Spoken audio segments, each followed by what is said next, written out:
ડભોલી 4 રસ્તા ખાતે પોલીસ દ્વારા બેરિકેડ લગાવી વાહનને અટકાવી વાહનોની સઘન તલાશી લેવામાં આવી રહી છે.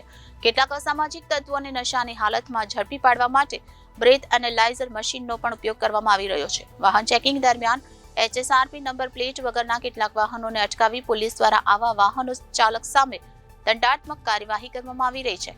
સ્થાનિક એસીપી, પીઆઈ સહિત પોલીસ સ્ટાફ વાહન ચેકિંગ કામગીરીમાં જોડાયા. લોકસભા ચૂંટણીને પગલે કાયદો અને વ્યવસ્થાની સ્થિતિ જળવાય તેને લઈને પોલીસ દ્વારા વાહન ચેકિંગની કામગીરી હાથ ધરવામાં આવી. ડભોલી સિંગણપુર પોલીસ દ્વારા રાત્રિ દરમિયાન વાહન ચેકિંગની કામગીરી હાથ ધરવામાં આવી હતી. ડભોલી 4 રસ્તા ખાતે પોલીસ દ્વારા બેરિકેડ લગાવી વાહનને અટકાવી વાહનની સઘન તલાશી લેવામાં આવી રહી છે.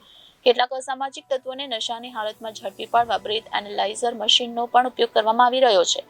સ્થાનિક એસીપી, પીઆઈ સહિત પોલીસ સ્ટાફ વાહન ચેકિંગની કામગીરીમાં જોડાયા હતા.